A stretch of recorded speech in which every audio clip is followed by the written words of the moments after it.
Millionaire divorces wife unaware she was carrying his twins, until he received a call from the hospital. Hi, my wonderful friends. Welcome to Mr. William Chronicles, where every story carries a truth that can change your life.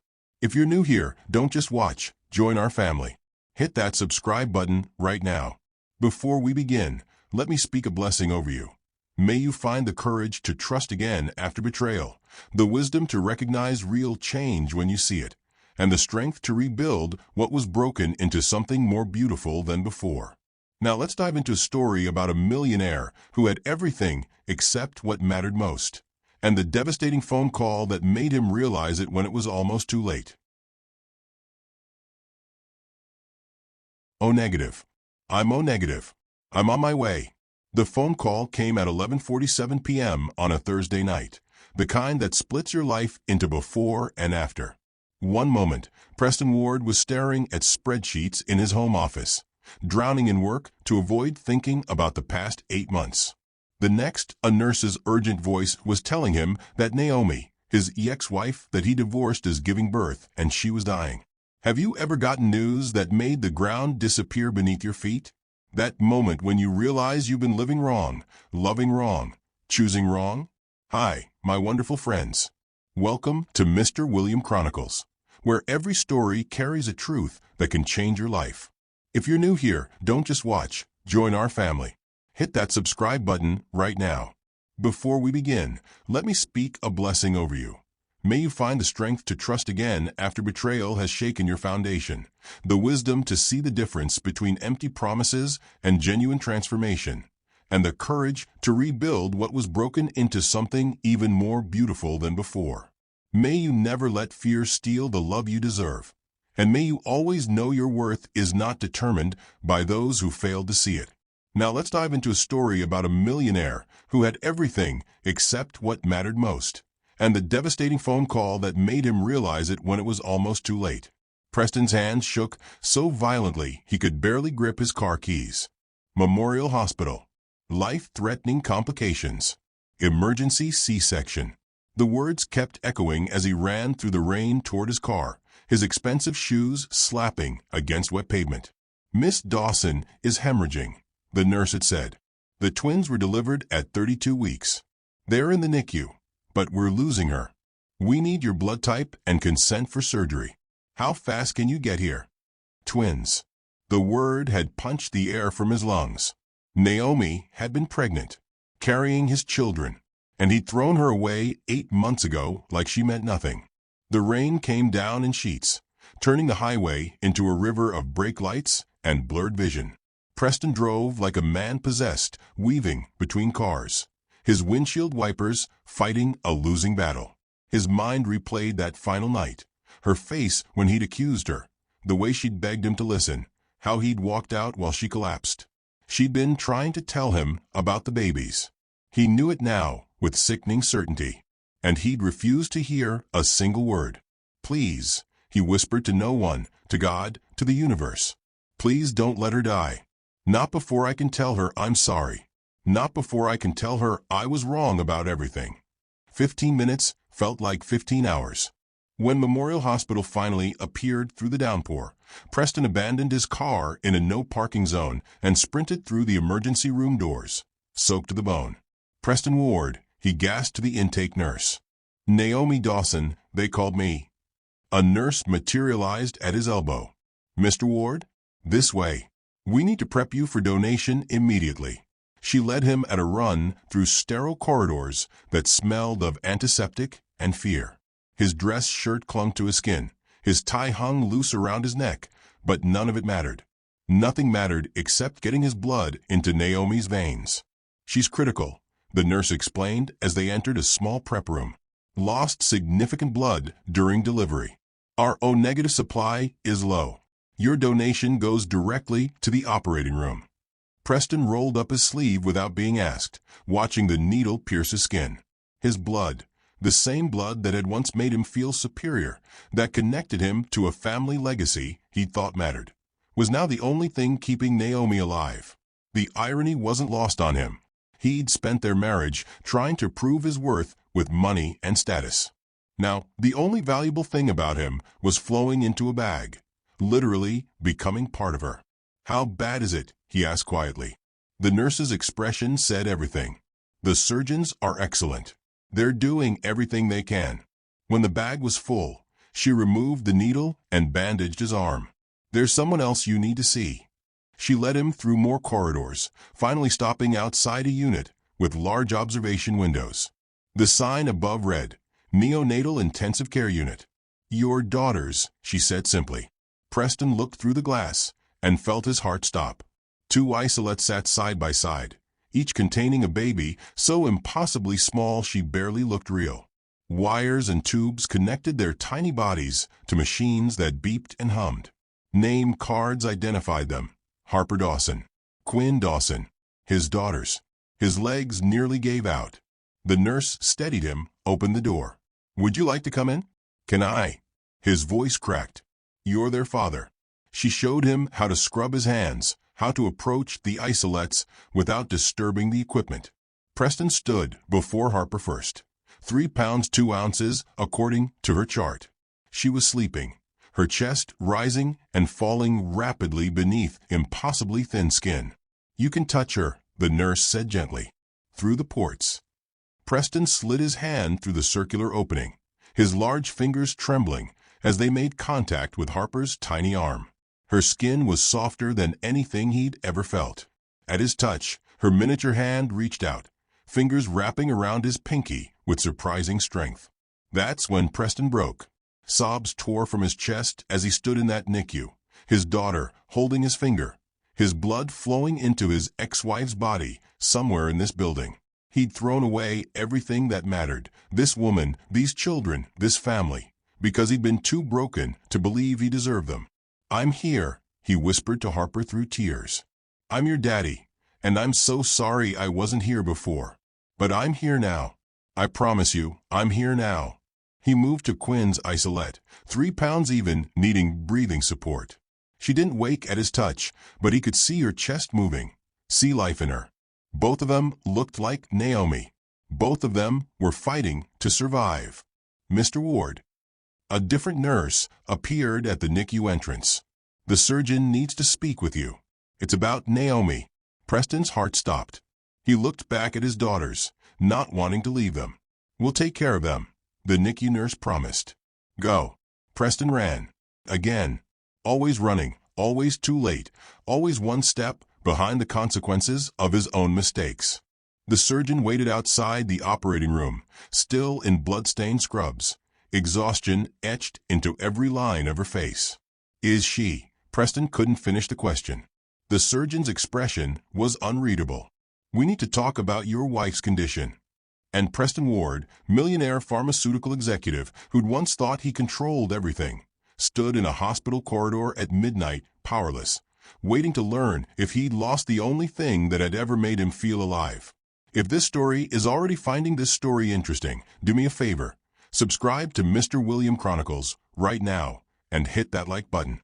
Drop a comment telling me, have you ever realized too late that you had everything you needed? Your story matters. I'm Mr. William, and we're just getting started. To understand how Preston Ward became the man standing in that hospital corridor, desperate and broken, you need to know how he started, and how he found the woman who almost saved him from himself. Preston's childhood was a masterclass in emotional neglect wrapped in expensive paper. His parents, Richard and Constance Ward, were pharmaceutical royalty. They built empires, closed billion-dollar deals, and attended galas where champagne cost more than most people's monthly rent. What they didn't do was raise their son. Preston grew up in boarding schools where other people's children learned to fill the void with competition and cruelty. He came home for holidays to find his parents hosting business dinners, his presence acknowledged with a handshake and a check. Love in the Ward family came with conditions. Perform well. Look presentable. Don't embarrass the name. Affection was transacted, never given freely. By 32, Preston had mastered the family business. He sat in boardrooms across 3 continents, made decisions that affected thousands of lives, and returned each night to a penthouse that echoed with expensive silence. He had everything money could buy. He had nothing that mattered. Then came the charity auction. Preston's company sponsored a medical research fundraiser at the Grandview Hotel, one of those glittering affairs where the wealthy gathered to feel philanthropic while networking. He'd attended 100 events exactly like it, shaking hands with donors, making small talk about market trends and vacation homes in the Hamptons. He was making his rounds through the ballroom when he noticed her. She wasn't a guest. She was part of the event coordination team, moving between the silent auction tables with quiet efficiency. She wore all black, standard hospitality uniform, but something about the way she carried herself caught his attention. When a nervous volunteer knocked over a display of auction items, sending programs scattering across the floor, Preston watched this woman's response. She didn't snap or stress. She simply smiled, calmed the flustered volunteer with a gentle hand on her shoulder, and helped gather the fallen materials without making a fuss. There was something genuine about her, a warmth that seemed impossible in a room full of polished facades. Preston found himself walking toward the auction tables, pretending to examine the items. Up close, she was even more striking. Dark skin that seemed to glow under the chandeliers, natural hair pulled back in an elegant style, eyes that held actual depth instead of the practiced emptiness he saw in most people at these events. "Everything looks incredible," he said, immediately cringing at how generic it sounded. She looked up, surprised to see the evening's host addressing her directly. "Thank you. The committee worked really hard to put this together." Her voice was warm, genuine. No false sweetness or calculated charm. "I'm Preston."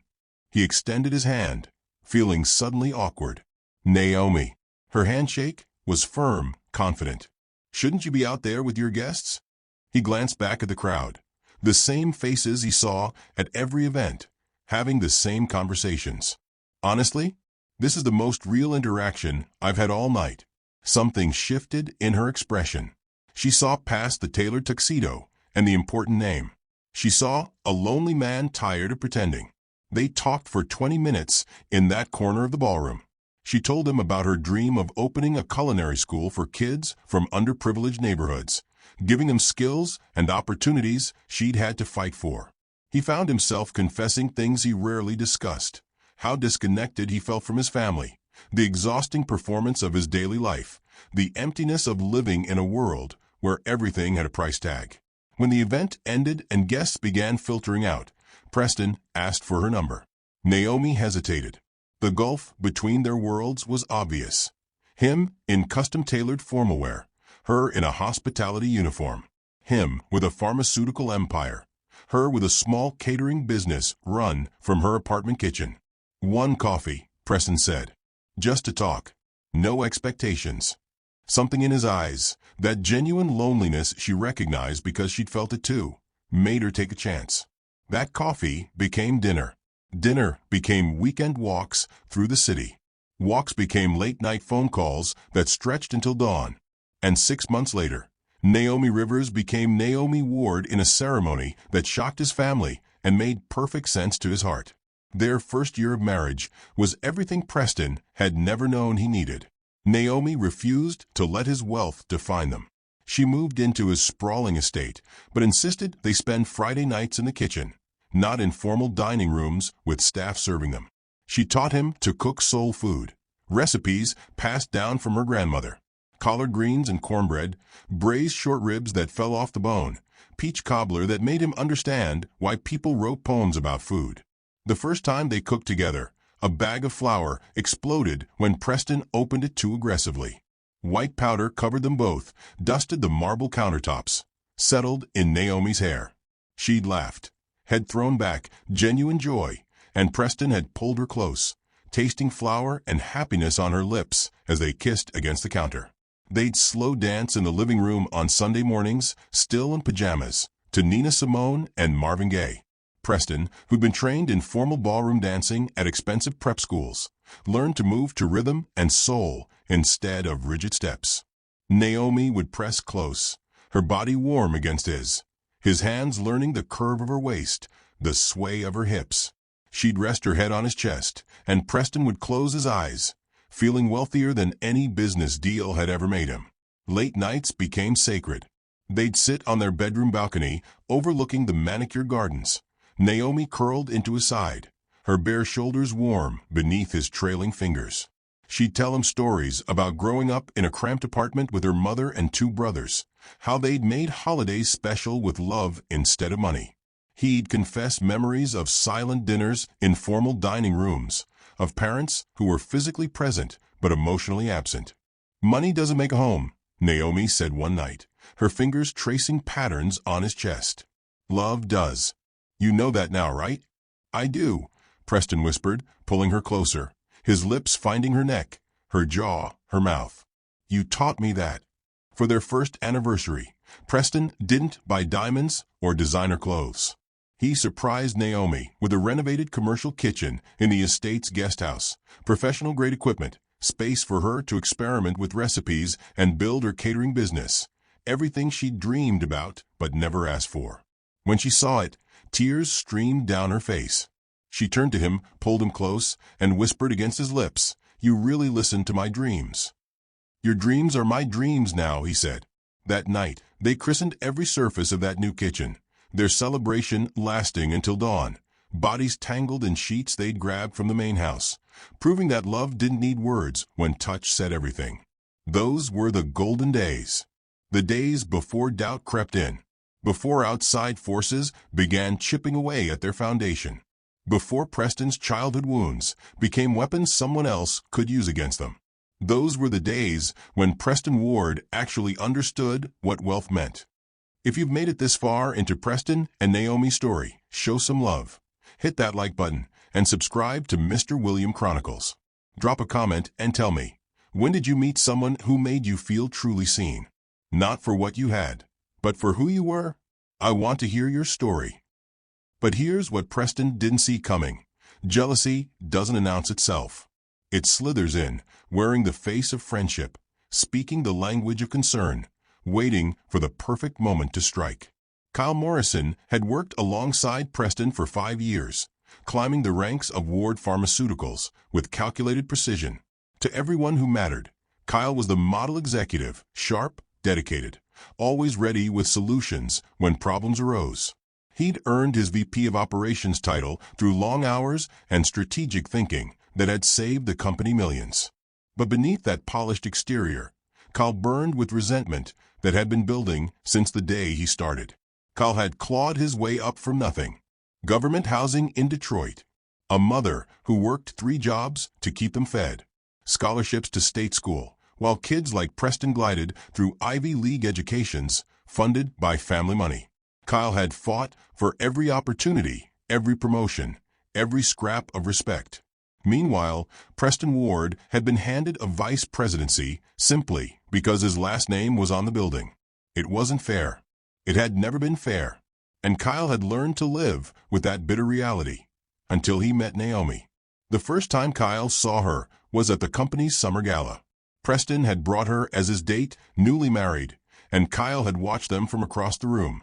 The way Preston looked at her, the way his hand rested on the small of her back, the way she laughed at something he whispered in her ear, it made something dark twist in Kyle's chest.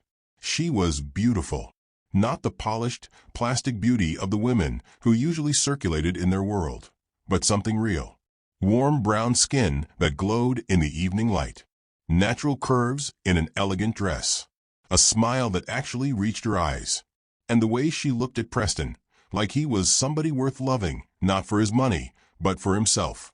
Kyle felt something he hadn't felt in years. Want, not love. He was self-aware enough to know the difference.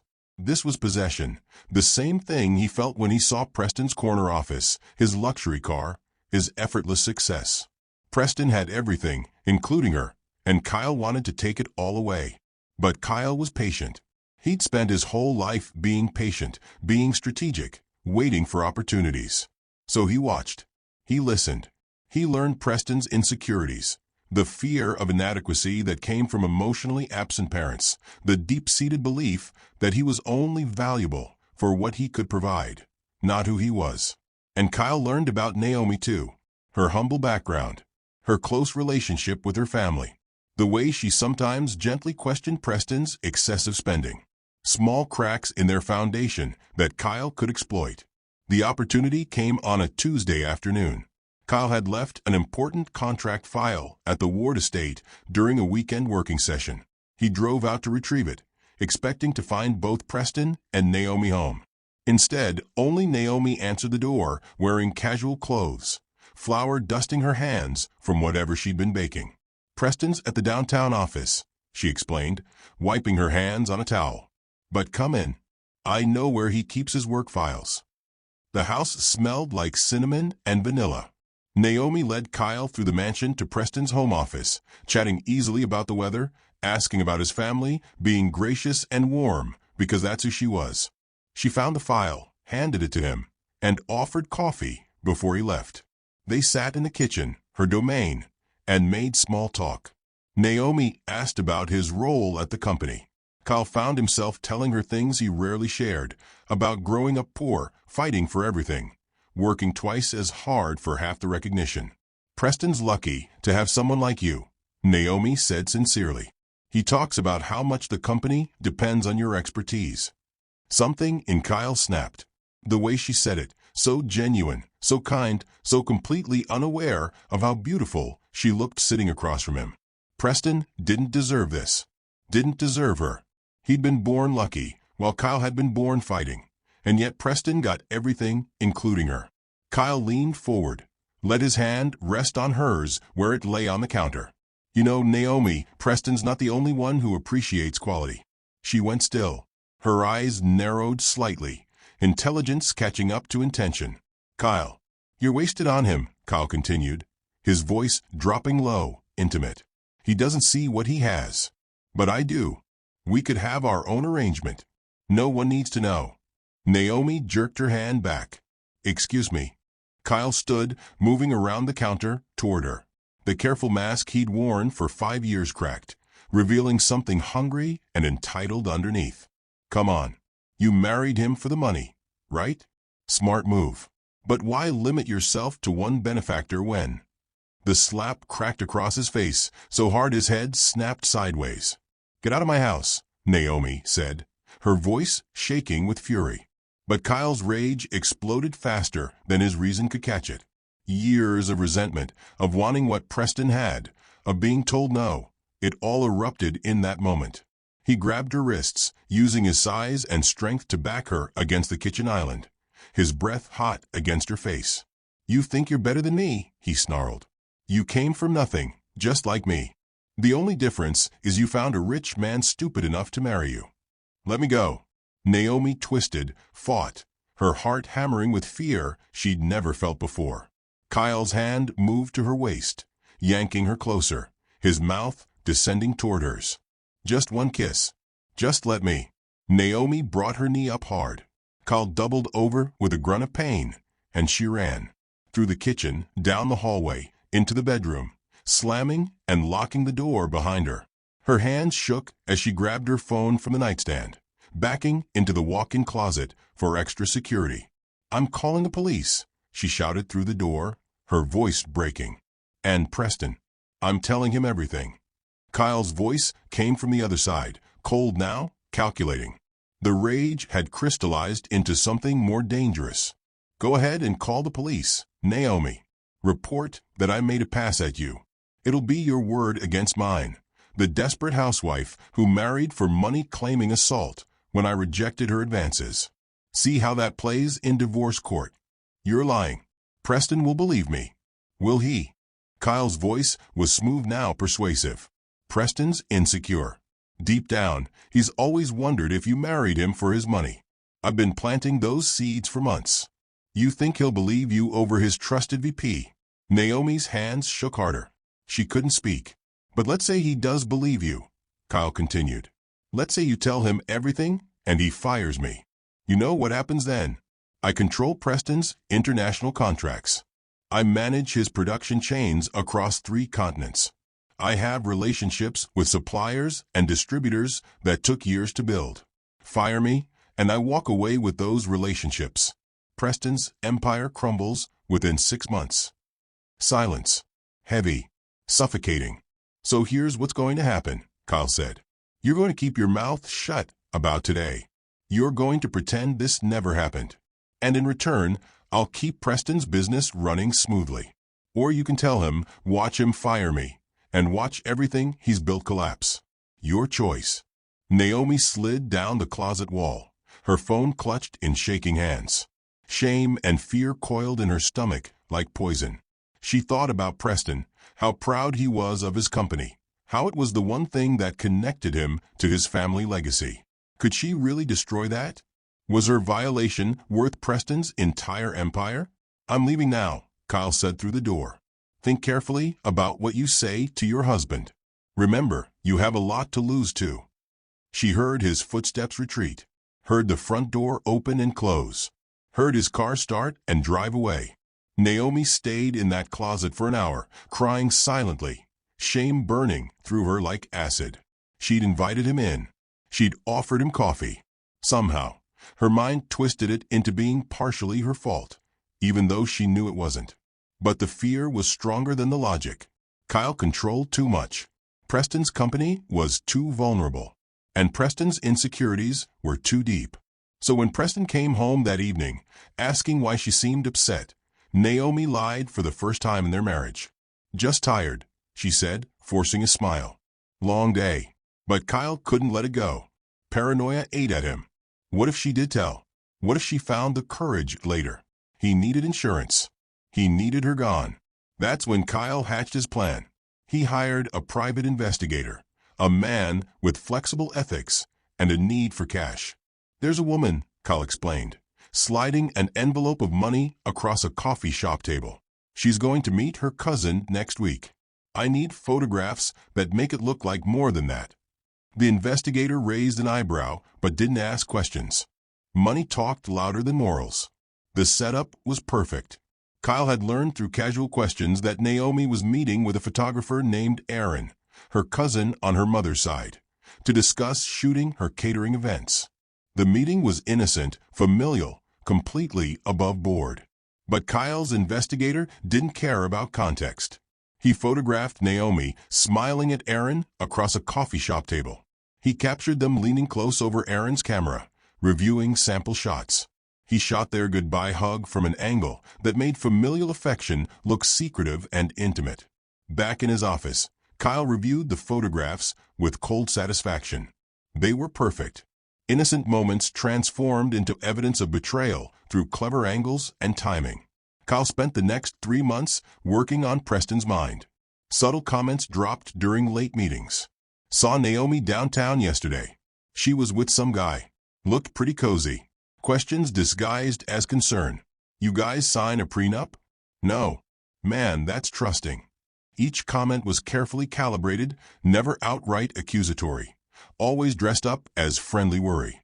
Kyle knew exactly what he was doing. He was exploiting the weak points in Preston's armor, the insecurities that came from a childhood where love had always been conditional. And Preston, despite his better judgment, started to listen. By the time Kyle placed that envelope on Preston's desk, photographs inside, anonymous note attached, Preston's mind had been perfectly prepared. The seeds of doubt had grown into forests of suspicion. All Kyle had to do was wait for Preston to destroy his own marriage.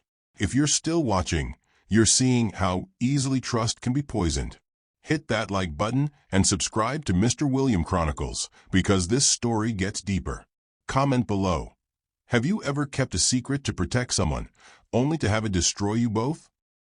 The envelope arrived on a Tuesday, exactly as Kyle had planned. Preston found it centered perfectly on his desk after a brutal board meeting that had left him exhausted and irritable. No return address. No markings. Just his name typed on a plain white label, sitting there like a time bomb waiting to detonate. He almost ignored it, almost tossed it aside to deal with in the morning. But something about its placement felt deliberate, ominous. His hands trembled slightly as he picked it up, tore it open. Photographs spilled across his mahogany desk. The air left Preston's lungs in a rush. His vision tunneled, the edges of the room going dark as he stared at the images. Naomi, his Naomi, sitting across from a man he didn't recognize in some coffee shop, smiling at him, leaning close as they looked at something together. And the final image, the one that made Preston's heart shatter into pieces, her arms wrapped around this stranger outside the cafe, embracing him in what looked like an intimate goodbye. His hands shook violently as he picked up the small note card that had fallen with the photos. Your wife has been unfaithful. Everyone knows, but you. Everyone knows. The words echoed in Preston's mind, mixing with every doubt Kyle had planted over the past 3 months. Every casual comment about Naomi's family needing money. Every question about women from humble backgrounds. Every suggestion that Preston should protect himself. He dismissed them, defended her, trusted her. And this was how she repaid that trust. Preston's vision blurred with tears and rage. How long had this been going on? How long had he been the fool, the laughingstock, the cuckolded husband too blind to see what was happening in his own marriage? All of Kyle's warnings came flooding back, and Preston felt sick with the realization that he'd been right all along. He didn't stop to think, didn't pause to question the source of these photos or consider alternative explanations. All he could see was evidence of his worst nightmare spread across his desk, confirmation that he wasn't enough, that Naomi had found someone better, that love had always been too good to be true for someone like him. Preston grabbed the envelope and stormed out of his office. Rain had started falling, turning the evening commute into a nightmare of red taillights and honking horns. He drove too fast, his hands white-knuckled on the steering wheel, the photographs burning a hole in the passenger seat. At home, Naomi had been preparing for this moment all week. The nausea, the exhaustion, the strange flutters in her belly that felt like butterflies taking flight. She'd taken 3 pregnancy tests over the past few days, not quite believing the results. All positive, not just pregnant. The test suggested twins based on the hormone levels. She'd spent the afternoon in a daze of joy and terror. Their marriage had been strained lately. Preston had grown distant, suspicious, asking strange questions about where she'd been and who she'd seen. She didn't understand the change in him, couldn't pinpoint when the warmth had left his eyes. But a baby, 2 babies, could be exactly what they needed. A reminder of their love, a fresh start, a reason to fight through whatever was causing this distance between them. Naomi had gone shopping, found the tiniest pair of baby shoes she could, soft white leather with delicate laces. She'd wrapped them carefully in silver paper, her hands shaking with anticipation. She'd spent hours in the kitchen preparing Preston's favorite meal. Braised short ribs that had been simmering for hours. Roasted vegetables with herbs from their garden. Homemade biscuits. His grandmother's peach cobbler cooling on the counter. The house smelled like love and hope. Naomi was humming an old hymn her mother used to sing, arranging fresh flowers in a vase on the dining table, when she heard the garage door open. Her heart leaped. Preston was home early for once. Maybe things were already starting to turn around. Honey, she rushed toward the kitchen entrance, her face lighting up with genuine joy. You're home early. I have the most wonderful. The words died in her throat. Preston stood in the doorway, rain dripping from his coat, his expression twisted with something she'd never seen before. Fury and anguish mixed into something terrifying. In his hand, he clutched a manila envelope. Jonathan, what's wrong? He didn't answer. Just strode forward and slammed the envelope onto the kitchen counter with such force that her carefully arranged vase rattled. The gift box with the baby shoes toppled off the edge, falling to the floor with a soft thud. Neither of them noticed. Photographs spilled across the granite countertop. Naomi stared at them, confusion flooding her mind. It took several seconds to even register what she was seeing. Herself, at the coffee shop, with Aaron. Her cousin Aaron. What is this? Her voice came out small, uncertain. Where did you get? Don't. Preston's voice was strangled, barely controlled. Don't lie to me. Don't you dare lie to me right now. I'm not lying. That's my cousin Aaron. I told you I was meeting him to discuss. Your cousin. Preston laughed, a bitter broken sound. You expect me to believe that? Look at these photos, Naomi. Look at them. She looked, saw herself smiling, saw them hugging, saw how the angles and lighting made innocent moments look suspicious, secretive. Her stomach dropped as understanding dawned. Someone had been watching her. Someone had photographed her and deliberately made it look like something it wasn't. Preston, please listen to me. Her voice shook. This isn't what it looks like. Aaron is my mother's sister's son. He's a photographer. I hired him for my catering business. That's all this was. Stop it. His voice cracked. Just stop. I gave you everything. Everything. I opened my heart to you in ways I never have with anyone. I trusted you when everyone warned me not to. Everyone warned you? Naomi's eyes widened. Who warned you? What are you talking about? It doesn't matter. He turned away, hands gripping the counter edge. What matters is that I was right to be worried. My mother was right. Kyle was right. You married me for my money, didn't you? And now you're... How can you say that? Tears spilled down Naomi's cheeks. How can you stand there and accuse me of something so horrible? I love you. I have only ever loved you. Love. He spun back to face her. You call this love? Sneaking around behind my back. I wasn't sneaking. I told you I had a business meeting with a man who has his arms around you. Because he's family.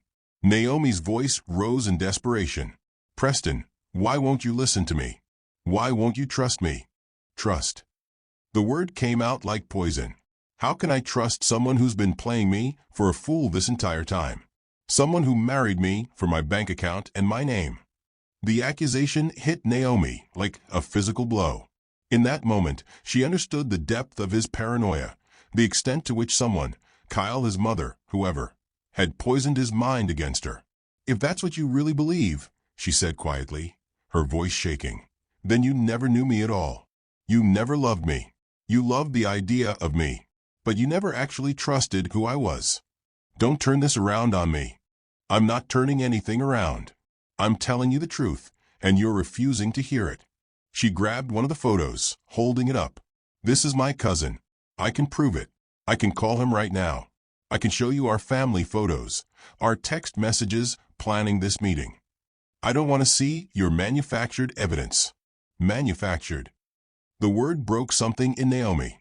She'd been fighting to stay calm, to reason with him, but his refusal to even consider her innocence shattered her composure. You're going to believe anonymous photos from some stranger, but you won't believe your own wife. Preston's face was stone. I believe what I can see. Then you're blind. Naomi's hands moved instinctively to her stomach, to the tiny lives growing there that Preston didn't know about. She'd been seconds away from telling him.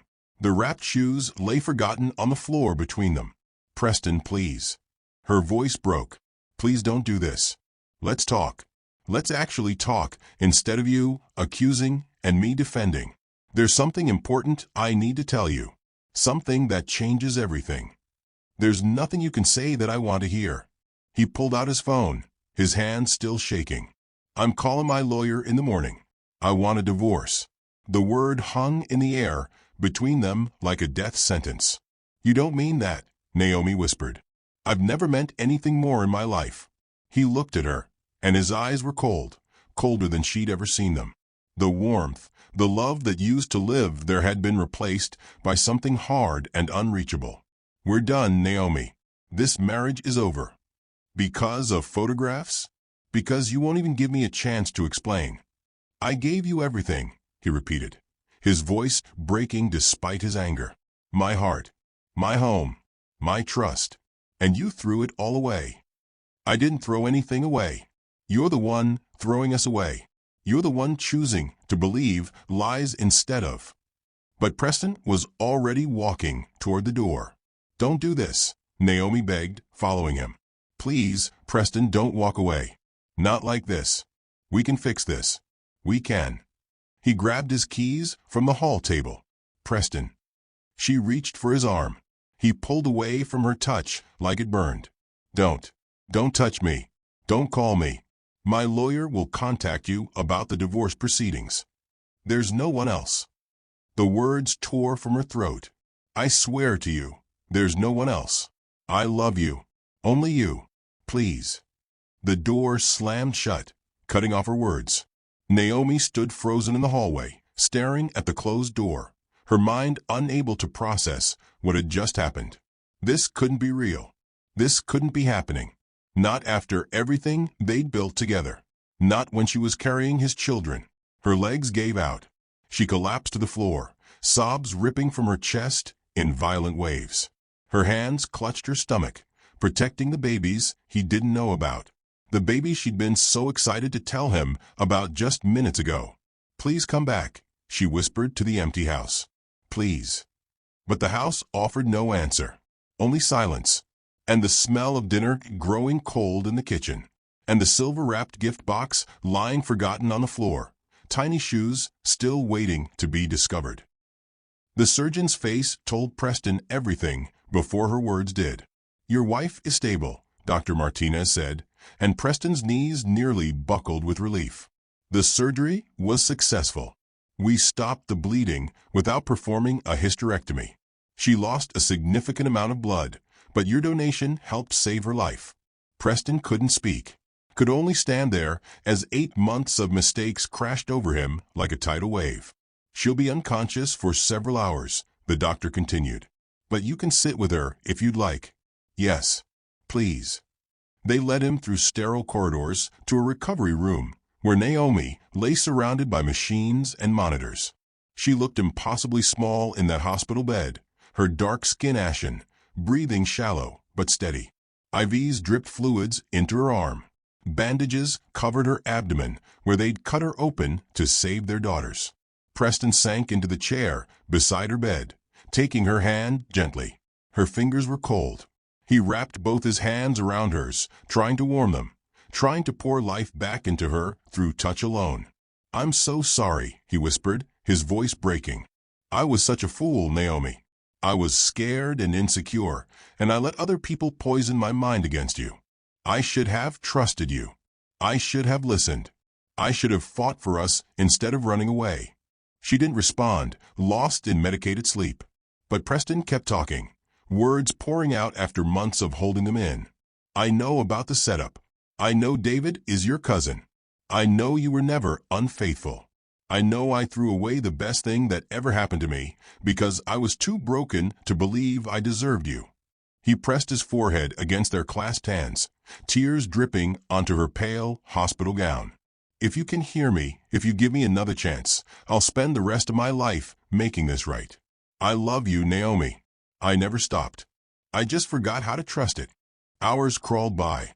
Preston stayed, keeping vigil. A nurse brought him coffee he didn't drink. The sky outside shifted from black to gray as dawn approached. And finally, Naomi's eyes fluttered open. Confusion washed over her face. She tried to speak, but her throat was too dry. "Don't try to talk." Preston grabbed the water cup, helped her sip through a straw, his hand supporting the back of her head. "Take it slow." After the water, she managed one word. "Babies." "Beautiful," Preston said, and his face transformed with a smile that was equal parts joy and tears. "Two perfect little girls. Harper and Quinn. They're in the NICU, but they're fighters. Just like their mother." Relief made Naomi dizzy. Her daughters were alive. They'd survived. Then she looked at Preston properly. Disheveled, unshaven, exhausted, his expensive suit rumpled and stained. He looked like he hadn't slept in days. "What are you doing here?" The question was colder than she intended, but she couldn't help it. The last time she'd seen him, he'd been walking out of their marriage. Preston flinched, but didn't look away. "The hospital called me. You listed me as your emergency contact. They needed blood and consent for surgery." He paused. "I gave them whatever they needed. Whatever you needed. You didn't want us." Her voice gained strength even as tears gathered. "You made that clear 8 months ago. I was wrong. About everything." The words came out raw, stripped of pride. "I was so wrong, Naomi." She turned her face away, unable to look at him. The pain of their last encounter was still too fresh. "I don't want to do this right now. I just want to see my daughters." "Of course." Preston stood immediately. "I'll get the nurse. They can take you to the NICU once the doctor clears you." He started to leave, but Naomi's voice stopped him. "Why are you still here, Preston?" He turned back, and the expression on his face nearly broke her. "Because I'm their father. And because," his voice cracked, "because I love you. I know I have no right to say that after what I did. I know I don't deserve your forgiveness. But I'm here because there's nowhere else I want to be." Naomi closed her eyes, too exhausted to process this. "Just get the nurse, please." Over the following days, as Naomi recovered and grew strong enough to spend time with Harper and Quinn in the NICU, Preston remained. She asked him to leave multiple times. He refused with quiet persistence. "I'm their father," he'd say simply. "I have a right to be here for them. And I want to help you if you'll let me." Naomi didn't let him help. Not at first. But she couldn't help noticing the changes in him. This wasn't the proud, insecure man who'd thrown her away. He asked NICU nurses to teach him how to change tiny diapers. He learned to prepare bottles to exact temperatures. He read monitors, understood what each beep meant. He showed up at 2 a.m. when Quinn had a fever, holding her skin to skin until it broke. One night, Naomi woke and wheeled herself to the NICU. She found Preston standing beside Harper's isolette, the baby cradled against his bare chest, singing softly. She recognized the song, an old hymn her mother used to sing, the same one she'd been humming the night he destroyed their marriage. Harper settled against his chest, soothed by his heartbeat. And something in Naomi's guarded heart cracked open. This was different. He was different. The truth emerged piece by piece. Preston's company ran a complete audit, revealing Kyle's manipulation, the hired investigator, the payments, the manufactured evidence. When Preston confronted Kyle, years of resentment spilled out. "You had everything handed to you," Kyle snarled. "I worked twice as hard for half the recognition. I came from nothing, just like your wife, but I didn't get to marry into wealth. So you destroyed the one real thing I had," Preston said quietly. "She was a distraction. You were losing your edge. Get out. You're fired. And if you ever come near my family again, I'll destroy you completely." But the final revelation came from Naomi herself. In a quiet hospital room, she told him about Kyle's assault, her shame, her silence to protect Preston's company, the fear that had kept her quiet even as Kyle orchestrated their destruction. Preston's grief transformed to fury. He called the police immediately, gave them everything: Naomi's statement, the company audit, evidence of the setup. Kyle was arrested within hours, charged with assault and fraud. When Preston's mother visited the NICU with thinly veiled condescension, making comments about the children and their unfortunate circumstances, Preston stepped between her and Naomi. "These are your granddaughters," he said, his voice cold. "Harper and Quinn. Their mother is Naomi, my wife, the woman I love, the strongest person I know. If you can't speak of her with respect, you're not welcome here. Jonathan, be reasonable." "I'm being perfectly reasonable. You helped create the environment that allowed Kyle to destroy us. I lost 8 months with my daughters because I listened to people like you. I won't make that mistake again." Victoria stared at her son, realizing he meant every word. "If you can't accept Naomi, accept our family, then you're not part of this family anymore." She left without another word. Naomi watched Preston defend her with the passion he should have shown from the beginning. And for the first time since he'd walked out 8 months ago, she began to believe he'd truly changed. If you believe people can truly change, if you believe second chances are earned through action, not just words, hit that like button right now and subscribe to Mr. William Chronicles. Drop a comment. What would you do in Naomi's position? Could you forgive? Forgiveness isn't a moment. It's 1,000 small decisions day after day, to choose hope over hurt, to let walls crumble brick by brick, to believe that broken things can be made whole again. The weeks in the hospital became a testing ground for Preston's transformation. He didn't leave. Even when Naomi suggested he should go home, get proper rest, he refused. He slept in the uncomfortable hospital chair, his expensive suits traded for jeans and t-shirts. He learned the NICU routine, feeding schedules, medication times, the subtle signs that Harper was getting fussy or Quinn needed to be held. Naomi watched him change. Not the surface changes of clothing and location, but something deeper. The proud man who'd once measured his worth in boardroom victories now measured it in successfully getting Quinn to take a full bottle. The husband who'd thrown accusations without listening now asked questions and actually waited for answers. One night at 2 a.m., unable to sleep, Naomi wheeled herself to the NICU. She expected to find it quiet except for the night nurses. Instead, she found Preston. He stood beside Aurora's isolette. No Harper's, she corrected herself, still getting used to the names, with the baby cradled carefully against his bare chest. Harper had been running a slight fever. Nothing dangerous, but concerning. Preston was doing skin-to-skin contact, letting his body heat regulate hers. And he was singing, softly, so as not to disturb the other babies. The same hymn Naomi's grandmother used to sing. The same one Naomi had been humming the night Preston destroyed their marriage. His eye is on the sparrow, and I know he watches me. Harper settled against his chest, her tiny body relaxing, fever beginning to break.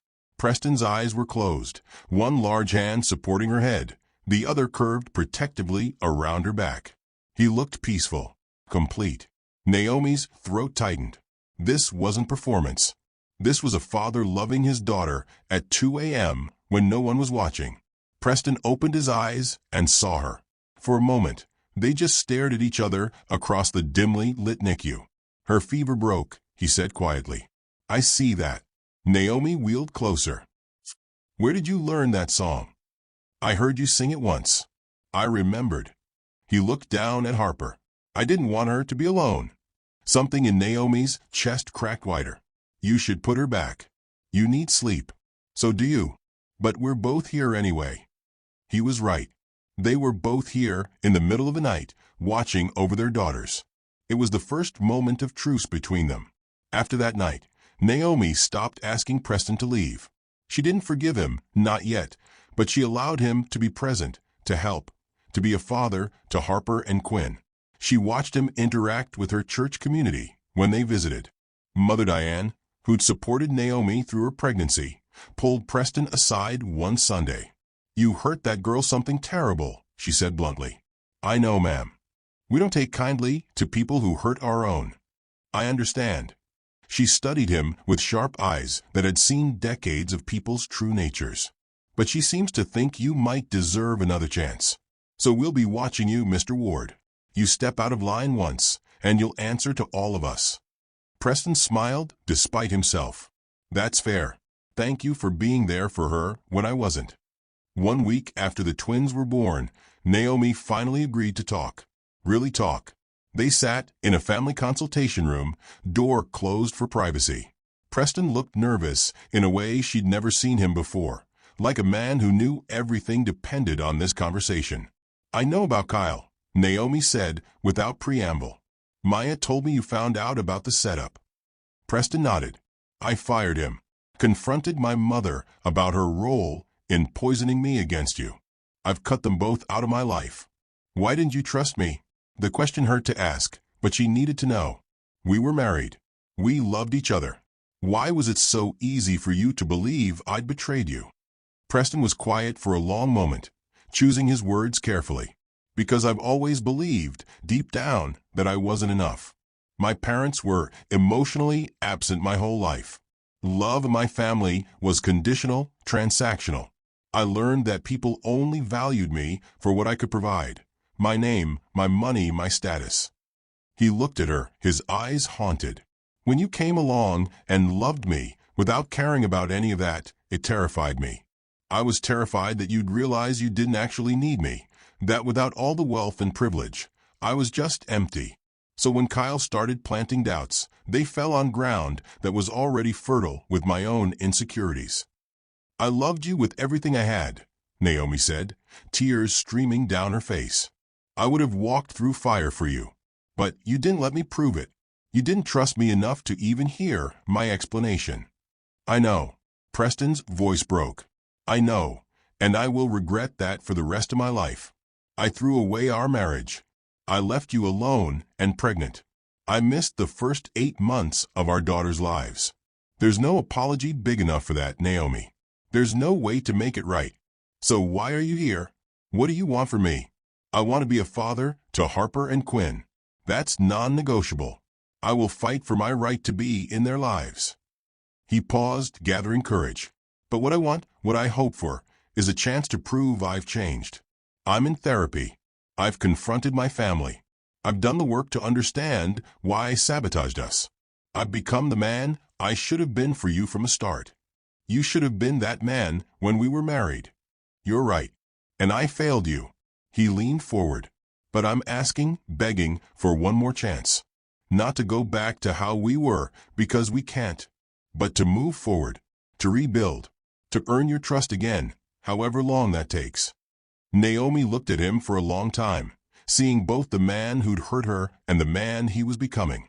"I needed you," she said finally. "When you walked out, I was pregnant and terrified and heartbroken. I had to rebuild my entire life from nothing.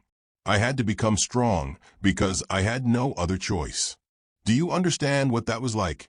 I can't imagine. But I've seen who you've become." He smiled sadly. "Stronger, independent, incredible. You built a business. You created a community.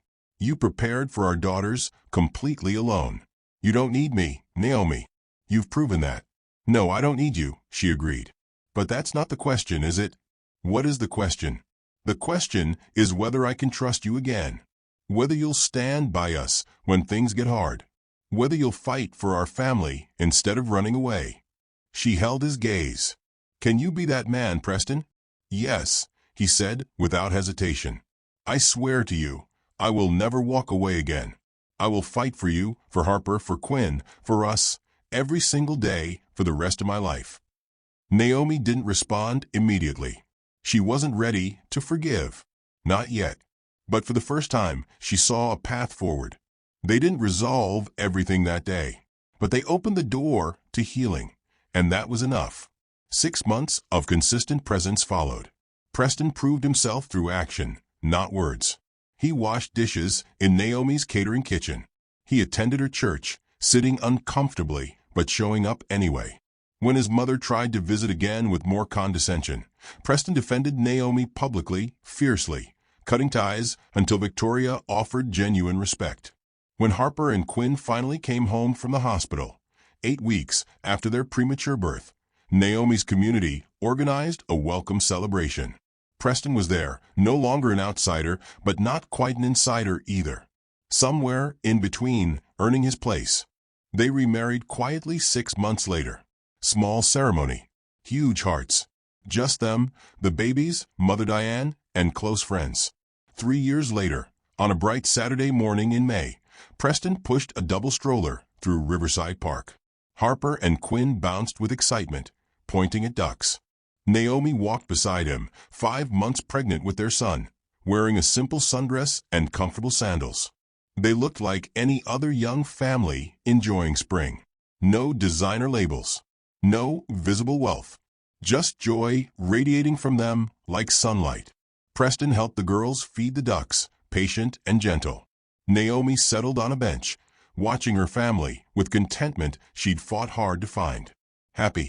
Preston asked, sitting beside her, his hand on her rounded belly. "Very," she replied, covering his hand with hers. "Happier than I ever thought possible." He looked at their daughters, shrieking with laughter. "I almost lost this. I almost threw away everything that mattered." "But you didn't," Naomi said. "You fought for us. You changed. You became the man we needed." Preston kissed her temple. This moment, ordinary and perfect, was worth more than any success he'd ever achieved. This was the treasure. Family. Love. Trust earned and freely given. Second chances that led to stronger bonds. The couple reconciled, rebuilt their family, and found true happiness through forgiveness.